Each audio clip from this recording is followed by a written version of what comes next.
Bom, então, dá aí alguns avisos, certo? Rapidinho antes da aula. Primeiro aviso, né? Em relação ao assunto, certo? Então, eu tô chegando aí na reta final do estágio com vocês, certo? Vou começar o último assunto da prova.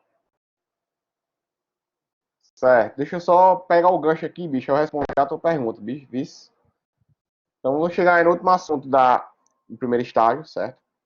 Não vai dar tempo a gente ver tudo, né? De resolução em busca, porque o assunto é extenso, certo? Mas pelo menos essa parte introdutória eu quero começar com vocês. Nós vimos aí introdução à IA, que é o slide 2, né? Agentes e sistemas multiagentes, que é o slide 3. E aprendizado de máquina, né? Que é o slide 4. E resolução de problemas de busca, que é o slide 5. Então, vocês têm muita coisa para fazer para estudar para a prova, certo? Então, estou prevendo aí, né? Já adiantando vocês o calendário. Estou abrindo aqui o calendário. Então, as provas de vocês estão previstas aí para acontecerem, certo? Se nada mudar, entre os dias 22 e 29 de abril, certo? É uma previsão que a gente está estipulando. Não é nada oficial ainda, mas a gente está estipulando, certo? Como eu falei agora na aula TCC1, né? Teve uma reunião entre os outros representantes de turma e a coordenação de curso. Acredito que tinha alguém do P7 lá, né? Não sei quem de vocês é o representante, mas acredito que um de vocês participou dessa reunião.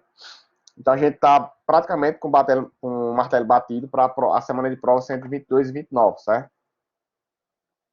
Confirmando isso aí, então a gente tem hoje, que é dia 7, dia 14, né, que é a semana que vem, e dia 21 é feriado, certo? Então, quais são os dias que a gente tem de aula? A gente vai ter hoje, quinta-feira agora é quinta-feira santa, não tem aula, né?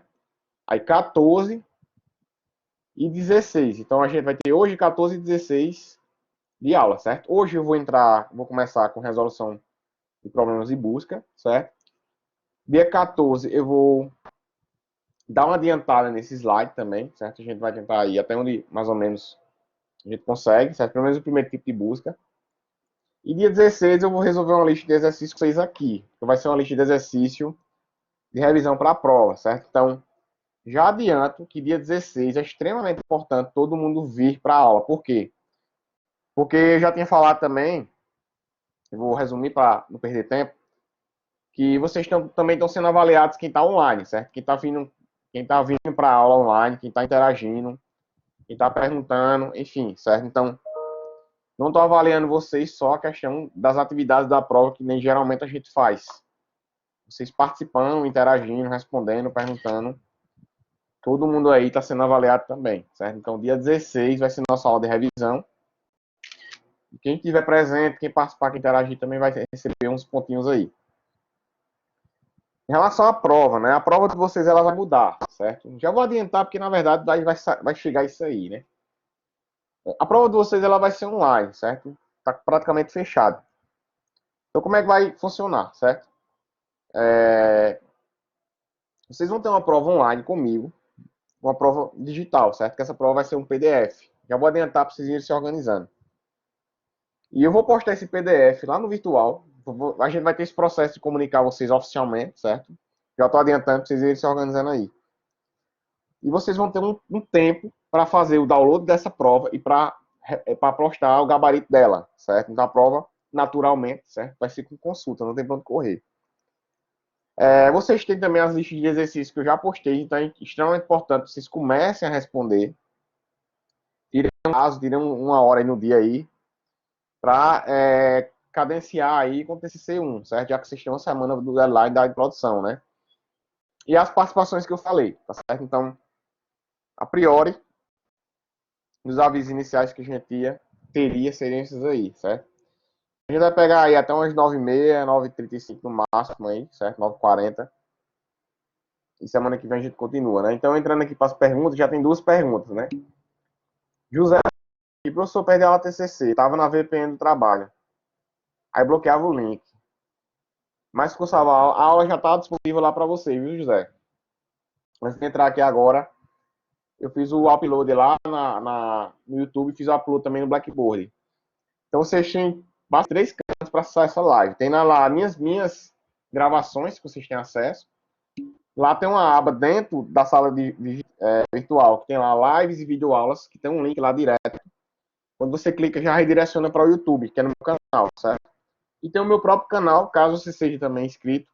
Sempre que eu postar algo, você vai ser notificado, né? Aí Caio pergunta, essa lista que o senhor vai fazer de 16, é uma das duas que o senhor colocou aqui no Black? Não. Vai ser outra lista, cara. Ali vai ser uma lista de revisão, certo? Essa lista que está disponível no Black, essas duas listas, são para vocês entregarem. Aí eu vou elaborar uma terceira lista, que essa terceira lista, dentro dessa lista vai estar pelo menos uma das questões da prova vai estar dentro dela. Então é extremamente importante que ninguém falte. Certo? Essa lista aí vai estar na faixa de umas 6 a 8 questões. Eu vou trazer dia 16 para a gente resolver, certo? Então, não deixe de vir. Tem muito assunto que vocês têm.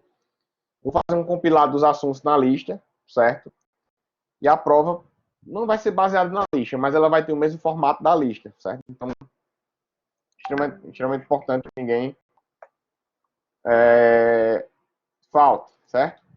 Então, começando aí nosso assunto, o nosso último assunto, como eu tinha falado em algumas aulas anteriores, né? A inteligência artificial ela tem algumas correntes, certo?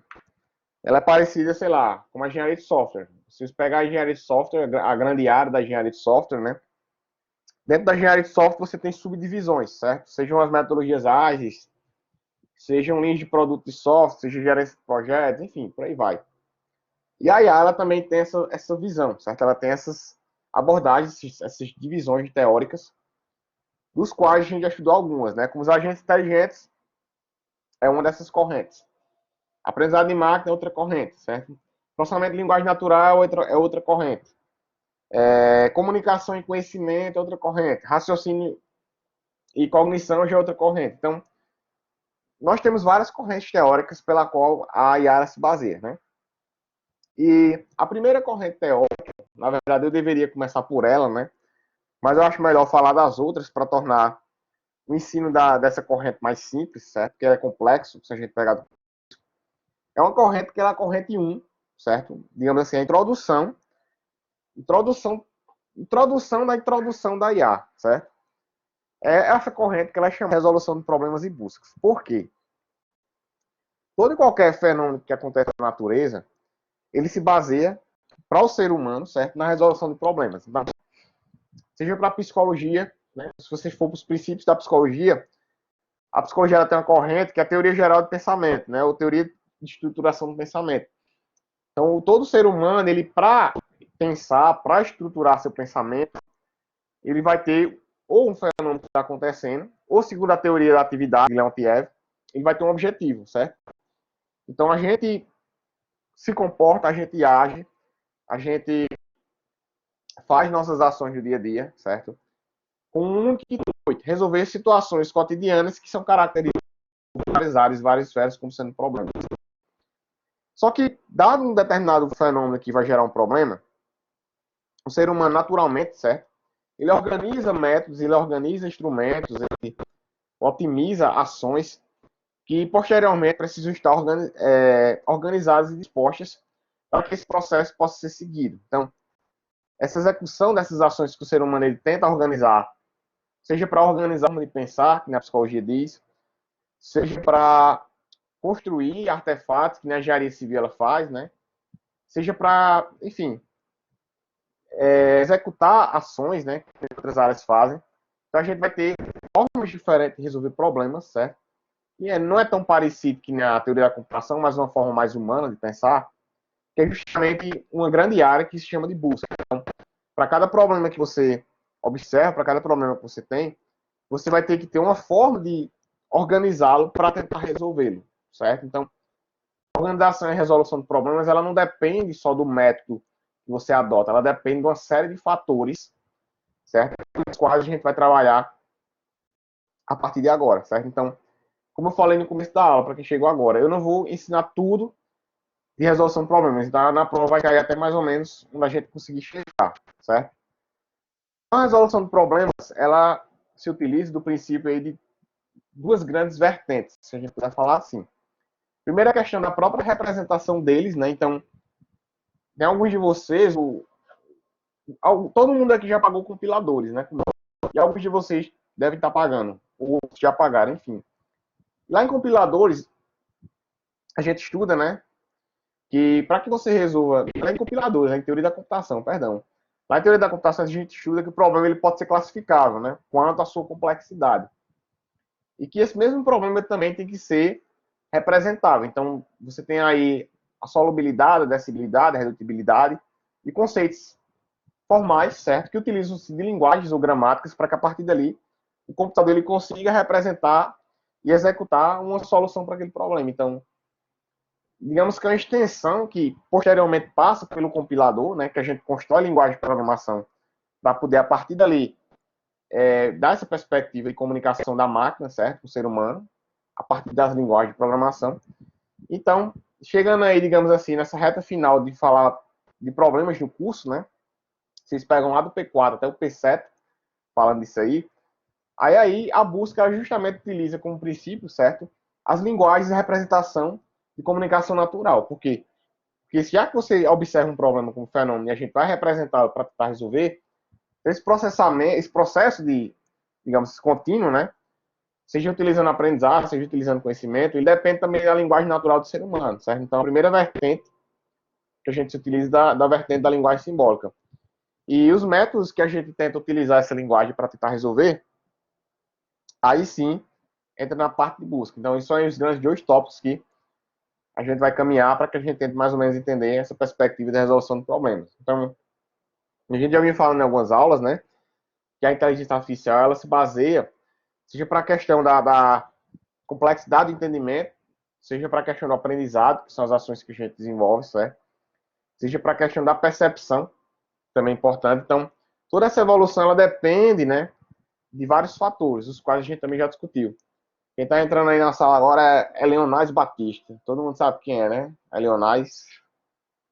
Esperar ela entrar aí, né? Nosso velho amigo Pajé aí, né? Chegando aí na sala. Deixa eu ver se ele me escuta aqui. Você tá me escutando, Pajé? Ela entrou agora. E aí, Pajé? Tá me escutando? Se estiver escutando, bota um sim no chat aí. Estávamos todos esperando pelo senhor aqui, pela aula, certo? Então, continuando. Então, a gente também fala um pouco sobre os princípios de agentes, seus tipos de arquiteturas, aplicações e por aí vai, né? Só que, tanto essa perspectiva de você entender o problema e você tentar representá-lo para tentar resolvê-lo, vai depender, certo, de que forma, de que tipo de mecanismo da IA que você utiliza, certo? Beleza, Pajé? Como é que tá as coisas aí? Tá tudo certo? Então, nós tínhamos estudado, né, nós estudamos na disciplina, duas grandes abordagens, que no caso é a abordagem cognitiva, certo? No caso, você vai ter que ter um agente que ele vai utilizar como princípio da percepção desse problema e da resolução mecanismos de cognição, certo? No caso, sensoriamento, raciocínio, né? Tomada de decisão e por aí vai. E a gente também tem outra forma, né? Outra abordagem da IA, outra linha de, digamos, de teoria da IA, que são justamente a linha cognitiva. Que essa linha cognitiva, certo? Ela também tem outro nome, que a gente utiliza, denomina como sendo conexionista. Então, a primeira observação que eu faço aí nesse começo de aula é que, geralmente, quando nós trabalhamos com agentes reativos, eles também são conhecidos como... Escrevi tudo errado aqui. Eles também são conhecidos como simbólicos, certo? E quando nós trabalhamos com agentes cognitivos, esse conceito de cognição, ele é muito associado à questão do conexionismo, conexionistas. Algum de vocês já ouviu falar nessa palavra, conexionista? Não tem ideia do que é que significa. Alguém já viu num livro, alguém já viu na internet?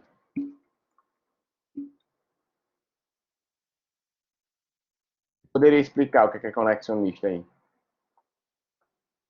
Ninguém nunca ouviu? Conexionista é toda e qualquer percepção que você tem, certo? A partir de modelos de comportamento, modelos da mente. Então, a mente é que ela delimita aí, certo? Tua forma de entender o mundo, de observar os problemas e tentar construir as soluções para ele. Então, a inteligência artificial, ela classifica aí O entendimento dos problemas e a resolução deles, resolução não, resolução, né? Dessas duas formas que eu acabei de falar, certo? Tanto numa representação de um problema a partir de símbolos, ou seja, a partir de uma linguagem, ou a representação de um problema a partir de um fenômeno. Por exemplo, imagina aí que você quer representar um problema do usuário a partir de uma modelagem. Aí a Leonardo está perguntando, a realidade aumentada ela é conexionista? Cara, eu acho que vai depender, entendeu, Pajé? Tipo assim, a realidade aumentada ela não é uma área, ela é um conjunto de técnicas, né? Que você tenta abstrair um conceito de representação de um ou mais elementos, né? Então, ao meu ver, certo? Se você utiliza algum modelo mental aí, algum modelo associativo, né? De seja cruzar informações, seja processar informações. Esse processamento ele seja decomposto em níveis, e esses níveis se retroalimentem, né? Para utilizar algum mecanismo aí básico de inteligência, seja inteligência por parte de aprendizado, seja inteligência por parte de redes neurais, e que a reação dessa inteligência ela gere algum poder de percepção, sim, entendeu? Era mais ou menos aí que eu ia chegar, antes de você fazer essa pergunta. E, como eu estava falando, então a gente tem a representação do problema tanto de maneira simbólica, né, quanto de maneira conexionista. E a gente também tem que buscar solucionar o problema das duas formas, né? Na verdade, a gente não. O que a gente cria enquanto inteligência artificial, certo? Então, os protocolos que contribuem para isso, né, tá até no slide, dependem de vários aspectos, né? Primeiro, a questão do problema. Como o problema é complexo o suficiente, né? Será que o que a gente cria enquanto inteligência artificial consegue detectar um problema, né? Eu já disse até a vocês vários exemplos, várias situações, na verdade, várias vezes essa situação. Por exemplo, você cria um robô que esse robô ele aprende que ele só pode sair da sala pela porta. E ele está treinado, né, ele está programado, enfim, ele tem uma percepção de que ele entra e sai pela porta. Mas se a porta da sala de aula estiver trancada e a sala de aula não tem janelas, né? Eu já falei algumas vezes esse exemplo para vocês. E se começar a pegar fogo, será que o robô vai saber sair pela janela? Ele não vai. Por quê? Porque ele está treinado, certo? Ele reconhece, sejam padrões de distância, padrões físicos, né? De centímetros, metros, certo? Em que, dado aqueles padrões, ele identifica que aquele padrão ele precisa ser reconhecido para poder resolver o problema que é ou entrar na sala ou sair da sala, certo? Então ele é diferente do ser humano, porque ele não tem um aprendizado dedutivo, o indutivo, que é o que a gente já viu falando. Tipo assim, será que eu passando pela janela eu consigo sair? A gente pensa muitas vezes dessa forma, né? Às vezes a gente pensa muito no achismo. Ah, será que vai dar certo se eu fizer isso? Por quê? Porque nós pegamos aí subfunções neurais de conhecimento, né, ou de lembranças, ou de, enfim, ações que a gente não testou, mas que provavelmente podem dar certo para resolver um problema, né? Mediante essa nossa capacidade de dedução, certo? Que a gente tem. Então, o aprendizado dedutivo ele tá muito restrito ao ser humano, né? A maioria das máquinas que a gente tem hoje na literatura, no mercado também, trabalha com aprendizado por reforço e aprendizado dedutivo. Tem que ter um agente regulador ali, certo? Supervisionando, para que a partir dele ele deduza, né? Então, o robô ele não deduziria que ele teria que sair pela janela. Então, essas duas perspectivas, essas duas visões, elas dão mais ou menos uma noção básica, né, de que os problemas, né, e a busca para resolver eles dependem, na verdade, do tipo de abordagem da IA que você quer trabalhar, seja ela cognitiva, seja ela reativa, né. Aí, no terceiro tópico aí, eu boto assim, mas algo que prescreve todo esse escopo é o que a gente denomina como sendo unidade ou essas entidades, né. Então, como eu estava falando, então você pode ter uma entidade que ela é totalmente reativa e simbólica, né, pré-determinada, ou dependendo, na verdade, da comunicação, certo? Ou na pior das hipóteses, é ao acaso, né? O fenômeno ele é ao acaso. Então eu aprendo com o acaso, certo? Ou a entidade ela vai ser puramente cognitiva, né? Ou até híbrida. Você pode combinar as duas coisas dependendo do tipo de implementação. Então eu deixo até algumas perguntas aí, né? Significa que a especificação de um ou mais atores deve ser realizada considerando esses pontos aí, né? Então as entidades elas desempenham seguem regras para algumas situações, né? Então qual seria o protocolo padrão para uma determinada situação, né? E vocês acham que às vezes os protocolos padrões eles funcionam, né? Sei lá, acho que todo mundo aqui na sala, ou grande parte de vocês aqui, Já deve ter andado de avião, né? Alguma vez na vida. E o avião, ele, quando ele decola e quando ele vai pousar, certo? Não sei se vocês sabem, né? Mas quando o piloto vai pousar, ele não está se preparando para pousar, ele está se preparando para arremeter. Alguém de vocês sabia disso aí que eu tô falando aqui agora? Tipo assim, né? A gente tá lá inocentemente no avião, sei lá, esperando pousar, certo? E a gente pensa que o piloto está se preparando para pousar, mas ele está se preparando, na verdade, para arremeter e em segundo plano e plano B para pousar, certo? Então, um protocolo da aviação. Por quê? Porque, sei lá, pode acontecer várias coisas naquele determinado momento, entre o espaço de ele anunciar que vai pousar, o espaço dele pousar, que pode impedir ele de pousar. Não sei se vocês me entendem, tu tá entendendo? Então, o, o, o piloto, ele trabalha com, digamos assim, com contingência. Pousa ou não pousa? Ah, eu tenho que não pousar, se eu não pousar, porque eu posei. Então, aí já é uma regra, certo? Que ela pode variar de acordo com a situação, né? A padronização na comunicação, com certeza. Então, dado que você vai trabalhar aí com um problema, ou a resolução dele, certo? É comum para todos. Quando eu estou falando todos para os agentes, até para os seres humanos, né? Então, tipo assim, o que é que não é considerado como sendo solução para um problema para as pessoas? Aquilo que não resolveu, beleza. E o que é resolutividade de problemas? Então, resolutividade ela vai ter que ser universal, ela vai ter que ser comum, né? E a comunicação ela é exercida considerando aspectos comportamentais também. Então, o que pode ser a resolução do problema para você pode não ser para um seu colega, certo? E a relação a causa e efeito baseada em autonomia, aí nesse caso aí a gente já parte para a parte da IA, que ela já vai ser mais uma IA conexionista, né? Então, para a gente dar uma primeira encerrada aí nessa primeira parte, né, da introdução, então, como eu estava falando, né, a resolução dos problemas, né, e a definição deles, certo? Depende de vários aspectos. Depende, primeiro, da forma que você assessoria, né, que você tem o assessoramento, da forma que você representa, certo? Então, da forma que você executa o processo, habilidades para resolver esse problema, seja por aprendizagem, seja por conhecimento, certo? E de outros fatores que a gente vai entendendo à medida que as aulas forem andando, certo? Algum de vocês tem alguma dúvida até agora? Quer falar alguma coisa? Ninguém quer falar nada, ninguém tem nenhuma pergunta. Tá todo mundo calado. E aí, João, quer fazer uma pergunta? João que é um cara que sempre pergunta. Nem Pajé, Pajé. Pajé não quer fazer nenhuma pergunta. Os meninos de ADS aí, querem perguntar alguma coisa? Como é que vocês estão, hein, bichos? Vocês de ADS, hein?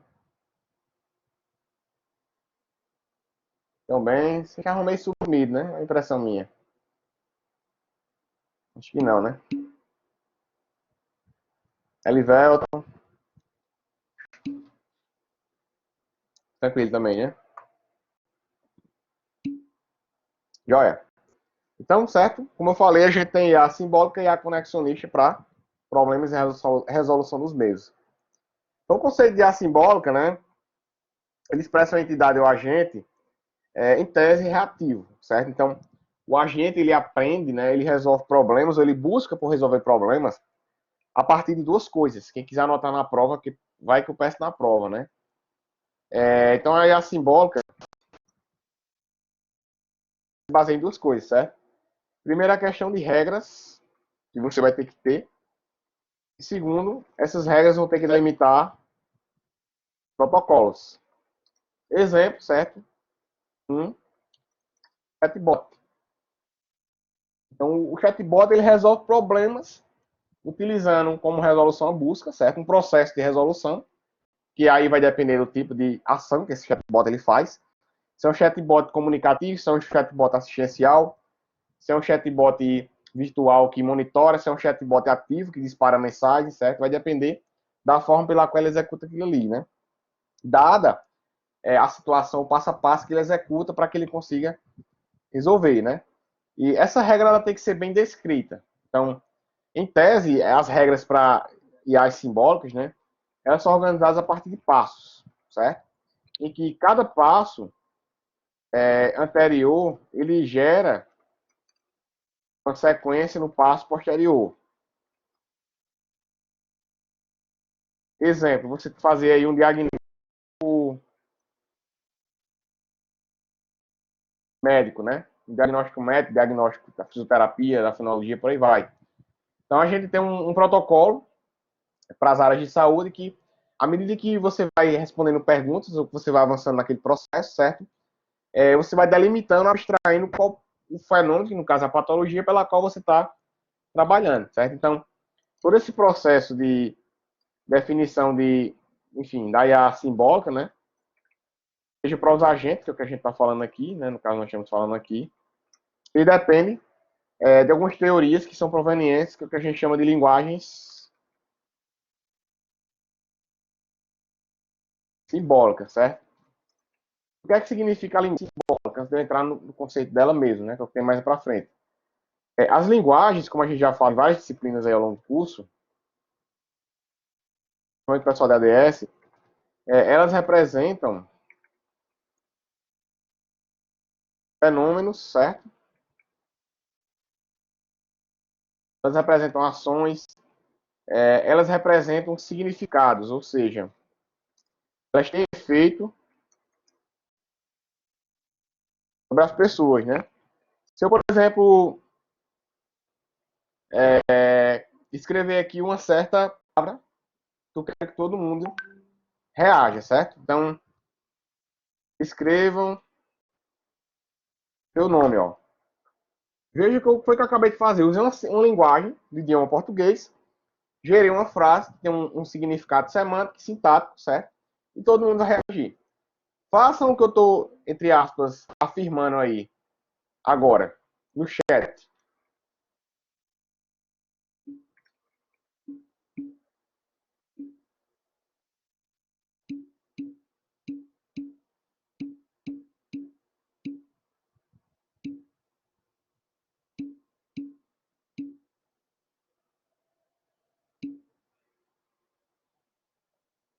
Então, foi o que vocês acabaram de fazer. Vocês reagiram, vocês se comportaram mediante a representação do fenômeno que foi escrever. Estão entendendo? Então, isso caracteriza, entre outras palavras, né, uma causa e efeito, que é um acaso, que é uma causa simbólica, certo? Também não deixa de ser resolutividade de problemas. Então, só passando aqui, a linguagem simbólica, né, ela tem um vasto background aí, teórico, certo? Para quem não sabe, o pai aí desse conceito aí, né, todo mundo já sabe quem é, né? Nosso colega aí, Alan Turing, certo? Então, Turing, ele foi o cara que teve como, digamos assim, base inicial o conceito de toda e qualquer representação de um dado problema e sua resolutividade, seguindo regras que são passos, são baseados a partir de um modelo que é chamado de modelo simbólico, né? Que não é o modelo da máquina dele, aí já é outra coisa, certo? Esse modelo simbólico que ele falou, quem criou, mas ele aprimorou, o orientador dele foi Church. Certo? Então, Church foi o cara que criou o conceito de que para a representação formal de um problema, você vai ter que ter uma linguagem que o descreva para que esse problema ele possa ser controlável, que esse problema possa ser gerenciável. Aí, controlável e gerenciável vai depender da forma que vocês abstraem, certo? Então, segundo o próprio Turing ainda, a linguagem simbólica, as linguagens simbólicas, elas representam um conjunto de símbolos, expressões, gramáticas, certo? E toda uma série de ações que processam comportamentos a partir desses elementos. Então, qual o objetivo aí das linguagens simbólicas? Elas representarem,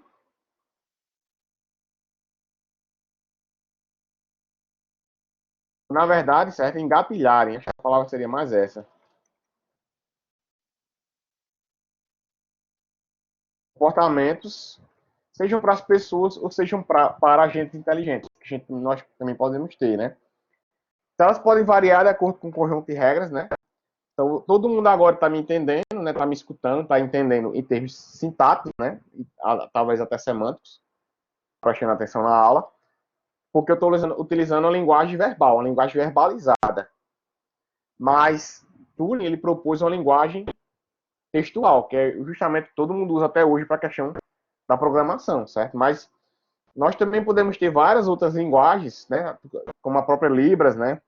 Braille, né? Que eu acredito que é diferente. Acho que Libras é de sinal, né? E Braille eu acho que é tato, né? Se ele me corrija se eu estiver errado. Né?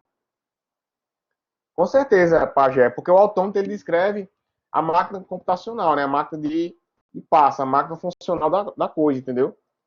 Então não tem como você ter um processamento natural de uma linguagem, né? Enfim, sem você ter um modelo formal, tá entendendo, Pajé?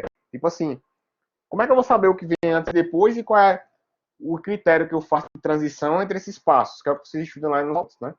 Que também faz parte do princípio básico teórico desse modelo que o próprio Turing ele sugeriu, que evoluiu, né? Então, onde é que isso aí é usado na prática, de verdade? Em vários aspectos, né? Primeiro, no processamento de linguagem natural, certo? É o que a gente criar a comunicação verbalizada com o computador, certo?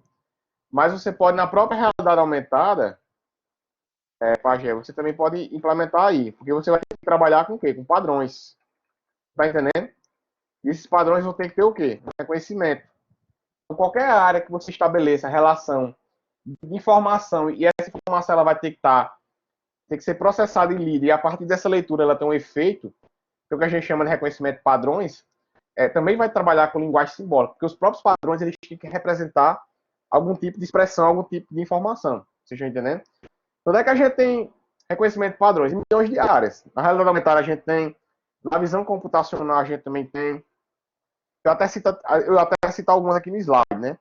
A gente também tem nas redes semânticas, né? Se rede semântica é você criar qualquer modelo aí de sistema especialista, nas redes neurais artificiais, né?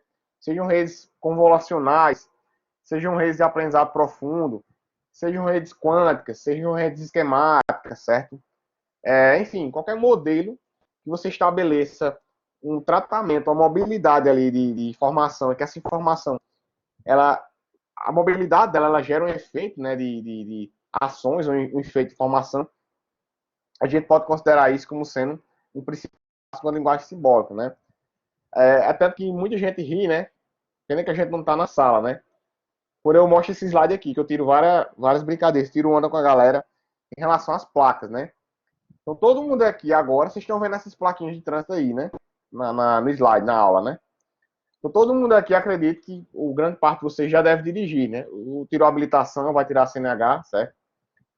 E observem, né? Se a gente parar para refletir, peço até que vocês reflitam, né? Sobre esse slide hoje, agora à noite.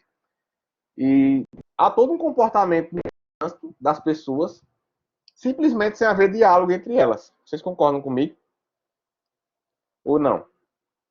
Você está vindo aí numa rotatória, certo? Qualquer da vida. E na rotatória vai ter essa placa aqui, ó. Concordam? Só que não tem a frase na placa. O que é que tem na placa? Só tem um símbolo na placa. Então, o que é que está acontecendo? Voltando lá para sistemas multiagentes. O ambiente, ele está conversando com você. Vocês conseguem entender o que eu estou falando? Você chegar em qualquer rotatória, naquela rotatória da UFPB, qualquer outra rotatória que vocês tiverem aí na cidade, né? Então tá lá a placa, certo? Para quem para, né? Para quem respeita, dê a preferência. Então o ambiente ele conversa com você e você se comporta em função da conversa que o ambiente ele interage com você. Então você percebe, eu acho que até semana passada eu tinha falado sobre isso, né? Que é processamento de linguagem natural espacial, né? E você percebe e reage em função, certo? De um comportamento que é, nesse caso, um comportamento não ativo, é reativo, né? Que o ambiente ele exerce sobre você. E os carros entre si, né? Tipo assim, quem está dirigindo aí, viajando, quem gosta de viajar, né? Se você estiver atrás de um carro numa pista de mão dupla, que é aquela que os carros vão e vêm na mesma pista, se você der a seta para a esquerda, aliás, se o carro da frente der a seta para a esquerda, significa o quê? Quem sabe me dizer aí? Tá a seguinte situação aí, certo? Um carro qualquer aí, exatamente. E atrás está você, ó. Aqui, né? E o carro qualquer aí, ele deu a seta da esquerda.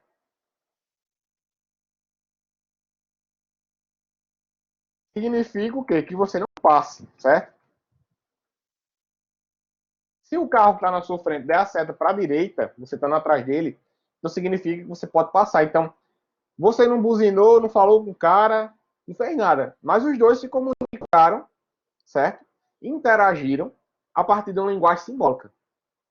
Vocês compreendem o que eu estou tentando passar? Então, observe que, mesmo não sendo, digamos assim, um processo sensitivo, certo? Que você percebe, você tem um instinto, você tem um sentimento, você tem qualquer, digamos, fenômeno cognitivo aguçado naquele momento, certo? Mas a própria expressão do fenômeno, a partir de uma comunicação que ela é padrão, ela é universal, ela desperta efeitos nas pessoas. Ela desperta comportamentos nas pessoas e essas pessoas aprendem ou desaprendem ou conhecem, desconhecem a partir simplesmente desse processo que é puramente representativo. Seja ele gráfico, visual, auditivo, certo? Então, é a partir mais ou menos dessa primeira visão que a gente começa a entender que os problemas eles são resolvíveis, né? Vou usar essa palavra aí, certo? Não existe, mas eu usei. Então, não foi Turing que descobriu essa teoria, né?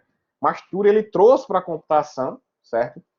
Essa montagem arquitetural do que é necessário a gente ter para construir justamente essa simbologia natural para que o ser humano ele consiga replicar, digamos, como ele consegue abstrair o conceito simbólico para o computador. Então, graças a Turing, né, enfim, outros caras que vieram aí atrás, é o que a gente consegue ter hoje em dia. Certos computadores eles têm um bom sentido da expressão, entre aspas, né, entre aspas duplas, autonomia para resolver coisas que às vezes ficariam dependentes do ser humano, como no caso, voltando para o que eu falei, né, é um bot, um chatbot. Então a gente hoje tem agentes reativos autônomos que eles simplesmente executam ações que o ser humano não precisa nem estar ali. A própria indústria automotiva, a indústria, se eu disser a indústria fabril, fica redundante, né? Mas o nicho industrial, certo? Os caras têm em Goiânia, aqui em Goiânia, ao lado de João Pessoa, uma fábrica da Fiat Chrysler, né, da Jeep, que os caras montam um carro sem nenhum controle. Então o robô ele já monta sozinho. A minha pergunta é, quem quiser responder, fica à vontade. Como é que o motor, o robô, ele consegue montar o carro sozinho? Como é que o robô, ele sabe, certo? Que ele vai ter que ir com aquela força, sei lá, ele porta, vai com aquela força naquela exata posição, milimetricamente calculada, e ele vai ter que encaixar um carro que vem do esteira, e esse carro posteriormente vai estar naquela posição, e casa, ele encaixar e ele tirar o outro cara, que no caso outro braço mecânico, né? Saiu aí, não foi Danilo, de 28, é isso mesmo. Então a gente já deve ser notificado em relação a isso. E esse carro ele consegue encaixar ao mesmo tempo. Aí Diogo falou, é porque foi ensinado, com certeza, certo? Ou porque ele foi ensinado, então ele teve várias tentativas de encaixar aquela porta e várias delas deram errado, até que ele conseguisse ter um padrão, certo, de distância, seja por um aprendizado de máquina, seja por uma base de dados, né? Ou simplesmente ele reconheceu aquele padrão porque foi uma variabilidade que teve na aprendizagem, entendeu? Então, ele teve que pegar, sei lá, tipo uma function que a gente tem em Java. Tu passa vários valores, aqueles valores têm que ser digitados até que se chegue um valor que seja padrão. Então, você vai ter que ter um reconhecimento de um padrão para que ele consiga realizar aquela atividade com sucesso, né? A João está dizendo aí, na verdade depende do tipo de implementação, software a gente controla. Exato, João, exato. E eu vou mais longe nesse gancho que você falou. Tem que controlar, na verdade, depende do hardware, porque o hardware ele vai ser o sensor da coisa, você está entendendo? No caso, João não, todos, né? Se você tiver um hardware que ele está descalibrado, então o hardware nesse aspecto que o robô ele trabalha, ele funciona como se fosse o braço na mão do robô, ele captura, sei lá, um vetor espaço-tempo, né? Um vetor de distância de quanto ele se move, dado um espaço físico pela qual ele está percorrendo. Ou ele detecta lá, sei lá, qualquer outra unidade de entrada, né? Seja distância, como a gente já falou, ou velocidade, ou força, certo? E que o próprio sensor do robô, ele detecta aquilo ali, e aquele sensor ele só detecta, mas se você não tiver implementação a partir do modelo que você defina, aquela implementação não vai servir para nada, porque o sensor ele vai gerando informação que o algoritmo vai levar para o modelo, e o modelo, a partir dali, é computação inteligente. Seja aprendizagem, seja uma rede neural, certo? Seja por inferência. Inferência não vai ser porque inferência é probabilidade, né? Então, o cara encaixar uma porta no carro por probabilidade, acredito que a taxa de erro seja muito alta, né? por conta justamente do intervalo de confiança, né? Mas, enfim, então, para regular, certo? Essa representação da ação, então o pessoal usa reconhecimento de padrões. Então, reconhecimento de padrões, digamos, é uma forma que você arquiteta a informação entre o sensor, o software e a IA, para que a partir dali você consiga resolver um problema corretamente. Ou, na verdade, tente conseguir resolver aquele problema corretamente, certo? Então, mais ou menos nessa perspectiva aí, baseado em várias linguagens que a gente tem, né? Seja de trânsito, seja, enfim, seja Libras, seja Braille. Quem souber mais de linguagens aí que existem, né? Linguagem asteca, linguagem maia, dos egípcios, né? Você vê que os egípcios tem várias linguagens, até hoje, linguagens mais antigas, né? Dos maias, dos incas, que a galera até hoje não descriptografou, né? Se vocês gostam desse tipo de filme mais antigo, filme medieval, filme egípcio, né?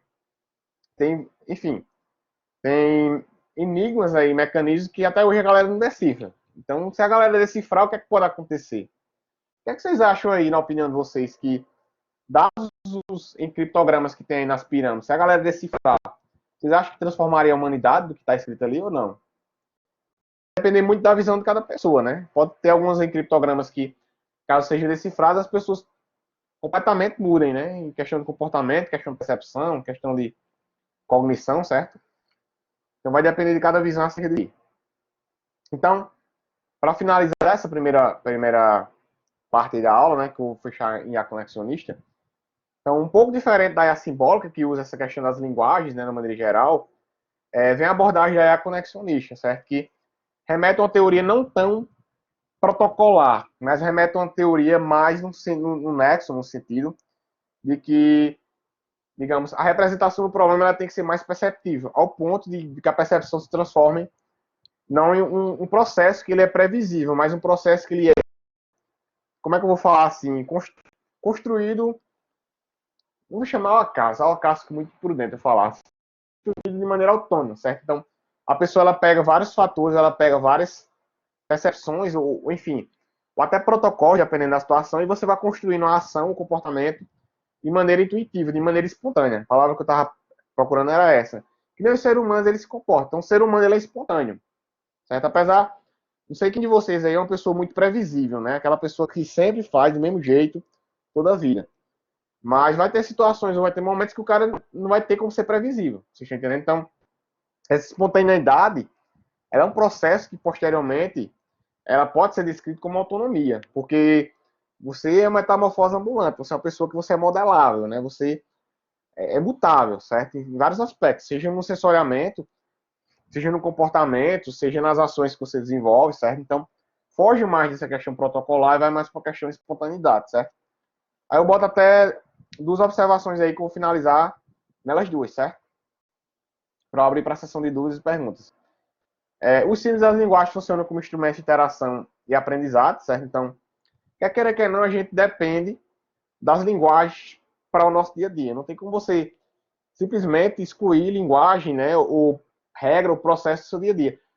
Nossa própria, digamos, capacidade de autonomia, ela se baseia em processo decisório. E a decisão ela é simbólica, ou porque é, ou porque não é, certo? E esse pressuposto da autonomia, certo? Ele depende sim, tem alguns autores que defendem que não, certo? Mas ele depende sim de um processo sistemático iterativo. Então, ou é ou não é. Então, se é ou não é, porque é lógico, é zero ou é um. Então, se é zero ou um, é porque você tem a condição de representar que uma coisa ou é outra. Então, a partir dessa junção, ou dessa separação, na verdade, né, é o que a gente tem capacidade de ter espontaneidade. E outro aspecto aí que eu acho que é importante, que a gente precisa sempre delimitar, né? Ninguém consegue ser genérico ao ponto de achar que tudo está errado, tudo está certo, certo? Mas quem é específico demais ou quem restringe demais, ao mesmo tempo não dá, digamos assim, o direito ao diferente, ao direito à subjetividade, certo? Então, o cara que ele é autônomo, né? Nós seres humanos, a gente não é objetivo demais, a gente não pode ser objetivo demais, ao mesmo tempo que a gente também não tem como ser subjetivo demais, né?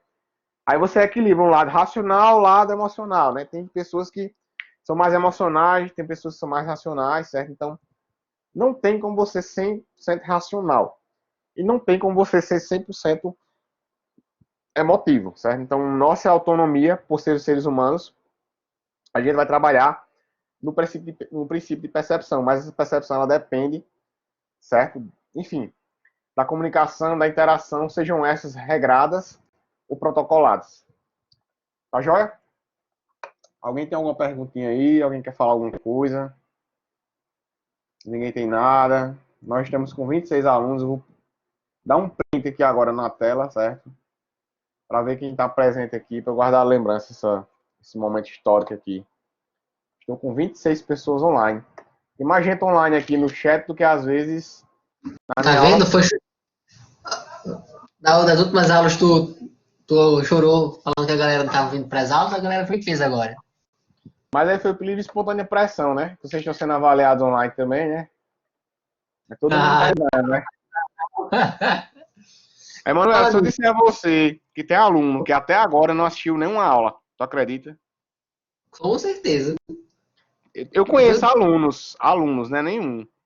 Tem alunos que fazem 20 dias que não assistem aula. Aí, complementando o que o João já começou a perguntar aí no chat, as duas Fala. avaliações, projeto ou vai ser prova? Vocês vão ter, já que ficou oficial, né, Dani? Já vou até digitar, né? Tati já comunicou já para os representantes de turma que o professor é quem vai escolher o melhor método, né? Vocês vão ter aí uma prova, vai ter o peso 10 pontos. Essa prova Essa prova não. vai ter 10 questões. Faça Certo? feliz, faça um trabalho que é Calma, melhor. calma, calma.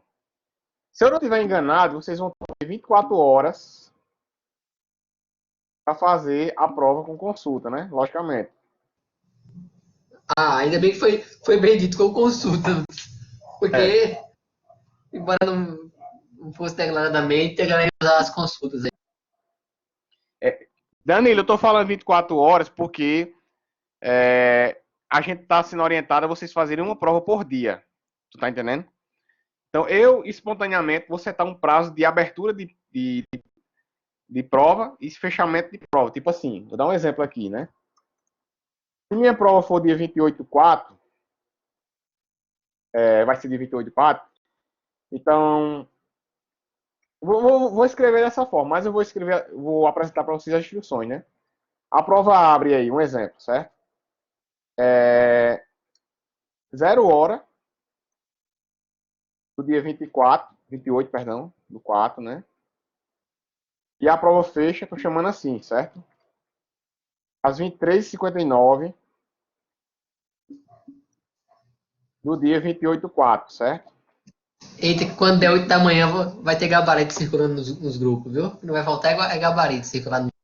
Mas aí já tem um monte de regra que eu já botei na prova, na verdade. A prova de você já está pronta, certo? Já botei várias regras. Por exemplo, se tiver respostas discursivas, até porque a prova vai ser misturada. A prova que tiver resposta discursiva igual, as questões vão estar zeradas. Se vocês não esquentem, certo? Vocês vão ter aí, a prova vale 2 pontos, né? As presenças online, interação, participação nas dinâmicas, né? Dia 16 já vai ter a lista de exercícios com aula de revisão, todo mundo pode participar. Então eu já estou contando, certo? Nas aulas, elas vão valer 2 pontos. Então, desde o dia 17, aquela primeira live que eu fiz, que eu printei, até a última aula antes da prova, certo? Então, os prints com os nomes, eu irei fazer um levantamento e a partir deles vou avaliar vocês quanto à participação, certo? E esse um ponto que está faltando vai ser do envio das listas de exercício. E vocês vão ter até o dia da prova para enviar. Então, dia 28/4, às 23h59, fecha tudo, certo? Tanto envio de gabaritos de prova, certo? Participações e gabaritos de lista de exercícios. Isso aí vai chegar para vocês de uma maneira bem explicadinha, certo? Isso aí nem esquentem, porque esse status soltou agora é porque a gente validou isso até ontem. Só que aí, como a prova falta praticamente 20 dias, então falta a gente organizar toda a parte logística. Não, João, não foi não, certo? Aquela ali foi uma lista participativa, São duas listas novas que já estão lá disponíveis para vocês, né? Professor, eu tenho um backup de quase 10 listas de exercício, de IA, só para vocês terem ideia. Então, se precisasse ser só lista de exercício, eu vou avaliar vocês só com lista de exercício, certo? Então, já postei duas listas novas. Voltando aí, né? Então, vai ter os links lá. Já estão, na verdade, os links para vocês subirem as listas de exercício, certo? E a prova eu vou disponibilizar ela com abertura e fechamento. Também vai estar disponível para vocês todas as instruções para que vocês possam fazer com tranquilidade e segurança. A pergunta aleatória, essa semana então até quanto? Até amanhã, cara. Então, quinta e sexta é Semana Santa, certo? Me confirma só se quinta-feira é 9, por favor aí. Se eu não me engano, a Unip, ela fecha entre aspas o calendário, quinta, sexta, sábado, domingo, como sendo Semana Santa. Então, já é institucional para vocês saberem. E só para fechar essa questão da prova, lá na sala virtual, estou digitando aqui para ficar registrado, certo? Vai ter uma aba chamada prova, primeiro estágio, online. Então, nessa aba chamada prova, primeiro estágio online, estarão lá todos os artefatos relacionados à prova. Vai estar a prova lá para download, certo? Vai estar lá o link para vocês enviarem o gabarito da prova. E vai estar um link com todas as instruções e orientações relacionadas à prova. Por quê? Porque aí eu vou ter muita frescura, eu vou ter várias regras quanto a tanto a realização da prova quanto o envio, certo? Então, toda a rubrica da prova, a questão das regras da prova, vai ter que ser estritamente seguida. E quem não tiver ou seguir todos os critérios que eu vou dar ponto, certo? Ou a prova vai ser cancelada, ou vai ter pontos abatidos, certo? Então, professor, mas eu preferia um artigo. Professor, mas eu preferia isso. Professor, mas eu preferia aquilo. Eu achei a forma mais viável de avaliar vocês. Por quê? Aí eu vou dizer o motivo. Primeiro, o Blackboard ele tem como, certo? Você fazer uma prova online e vocês fazerem na mesma hora que a resposta. Só que eu acho, certo? Tipo assim, eu dar 2 horas ou 3 horas de prova online, pode ser que tenha gente que tire nota muito baixa, que entre de desespero. Não sei se alguém de vocês já chegou a fazer uma prova com um countdown da vida aí, a prova em contagem regressiva. Vocês já tiveram ideia. Tipo assim, o cara tá fazendo a prova, falta 4 minutos para fechar a prova. Desespero que isso poderia gerar para a turma. Vocês estão entendendo? Então, o efeito, digamos assim, pressão de countdown aí, de contagem regressiva, certo? Eu acho que poderia atrapalhar vocês ao invés de ajudar. Outra coisa, isso para mim, tem alguns professores que vão adotar, eu respeito, né? Mas isso para mim é um trabalho gigantesco, monstruoso para montar. Vocês estão entendendo? A logística do sistema ela é muito complexa, porque eu teria que cadastrar todas as questões, montar a prova, gerar a avaliação, gerar os gabaritos, ficar online. Se o sistema cair, vocês perderiam as provas. Vocês estão entendendo? Então, existem várias variáveis aí que a gente considera, eu particularmente, para poder efetivar essa prova. E outra coisa que eu também achei importante, vocês têm aí uma nota que vale 5. Então, eu abrindo aqui a calculadora e calculando rapidinho aqui, a prova ela vai valer apenas 40% da nota. Supondo que o cara file a prova inteira, certo? Mesmo assim, o cara só vai ter 40% da nota. Então, supondo que o cara não faça mais nada, o cara não faça lista de exercício, o cara não veio para nenhuma aula. O cara não tira mais que 2. Se ele fizer isso no primeiro e segundo estágio, quando o primeiro e segundo estágio ele vai ser virtual, estou dando só um exemplo, né? Automaticamente ele vai estar onde? Então o cara não passa só fazendo a prova filada. Deixa eu entender, né? Então o que é que eu pensei? Para ser justo, certo? Recompensar e verificar as pessoas que estão vindo, assistindo às aulas, participando. Então, quem já está participando desde o primeiro momento, 17 até hoje, já está sendo avaliado. Então já tem parte da nota. Quem vai fazer a prova, precisando de nota, vocês vão fazer a prova para complementar a nota. Se esteja entendendo o que é chegar, né? E a atividade vai ajudar vocês a estudarem para fazer a prova. Porque eu tenho quase certeza que poucas pessoas já começaram a estudar para as provas. Tá entendendo? Então já é o motivo de você ser recompensado a partir do momento que você também está estudando para fazer a prova. Então, Vocês vão receber as instruções, certo? Vocês vão receber mensagens. Preste atenção no Blackboard, nos e-mails, porque chega por e-mail via Blackboard. E vocês vão receber uma série de recomendações, estou falando minhas, certo? Para que vocês façam tudo direitinho e que vocês tenham sucesso nas avaliações de vocês. Tá joia?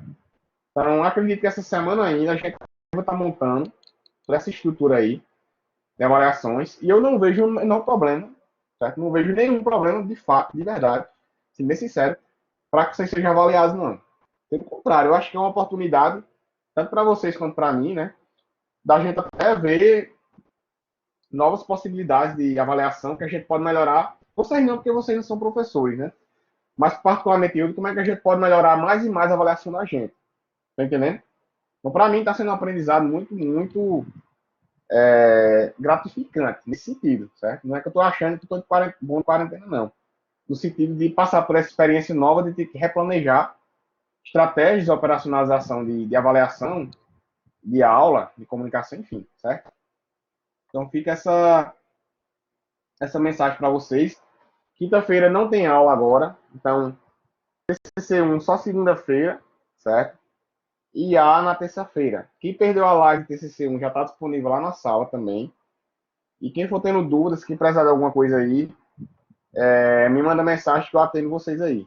Tá joia? Se alguém tiver alguma pergunta, se alguém quiser falar alguma coisa. Manuel quer falar alguma coisa, João, Danilo, Não, eu vou só Elisete. aceitar. Eu vou só aceitar. Eu sei que a galera gosta aqui de uma boa fila, então vamos só aguardar. Eu acho assim, Manuel, o cara, se quiser filar, filho, o problema é do cara, né? Mas é como eu te falei, só é apenas 40%. E não é nem 40%, Emanuel. Porque, tipo assim, discursivas iguais vão ser zeradas. Você tá entendendo? Aí vamos supor que o cara, eu boto na prova ela metade discursiva. Um exemplo. Se o cara filar metade da prova, o cara não tira, só vai tirar um no máximo. Então é 20% da nota. Então eu também não sou bestinha de botar a prova toda fechada. Eu vou dividir o formato de questão da prova. Isso aí vocês não têm um som de duas. Fala, João. Sobre isso que Emanuel falou, na verdade é desinteresse do próprio NP mesmo em garantir que os alunos não filem ou não. Porque se fosse para garantir o aprendizado dos alunos, os professores, ou então, sei lá, a coordenação visaria por passar, analisar o cenário e passar projetos ou tarefas que, como é que eu posso dizer, que não tenham uma maneira fácil de se filar, por assim dizer, e as pessoas fariam. Eu falo isso porque eu fui, assim, eu não gosto nunca de ficar trazendo essa coisa da Universidade do Porto de volta, porque às vezes sou um pouco arrogante, mas tinham cadeiras lá, algumas, as cadeiras que não tinham provas, tinham projetos, e eram projetos literalmente originais para aquela cadeira, do tipo, se você procurasse, ninguém ia ter feito antes. Agora, não se tem esse interesse, então, portanto, não se tem o interesse de manter os alunos sem filarem nessa condição. Isso é a minha opinião, eu posso estar errado. E também cabe ao professor desse, como é que eu posso dizer? O professor fica só responsável em relação a avaliar o aluno. O aluno também tem que ter um mínimo de ética e noção, porque independentemente se for um projeto só para aquela cadeira, se o cara quiser filar, ele vai filar na mesma. Isso aí eu concordo com o que você falou. Não quer falar? Bora esperar que essa galera chegar no mercado e ver que a vida é muito mais além. Que não é tão fácil. Que passar em um concurso público e depender do governo, nem sempre vai ser a melhor opção. Vamos aguardar. Eu vou pegar um gancho do que o João falou aí, né? É uma discussão interessante, certo? Mas que eu acho assim, sabe, João? Eu teria vontade de avaliar só por formativa. Formativa desconsideraria a prova, mas logisticamente, enfim, institucionalmente, né? Eu acredito ser melhor no momento que a gente está hoje, certo? Utilizar esses instrumentos, tu tá entendendo? Eu fragmentar a avaliação é uma forma que eu tento tornar esse princípio de ética e o princípio de não ética a cargo de cada um. Não sei se você entende onde eu quero chegar, mas, tipo assim, eu concordo com tudo que você falou, tá entendendo? Eu fragmento na medida do possível para tornar a prova a menor unidade possível de avaliação.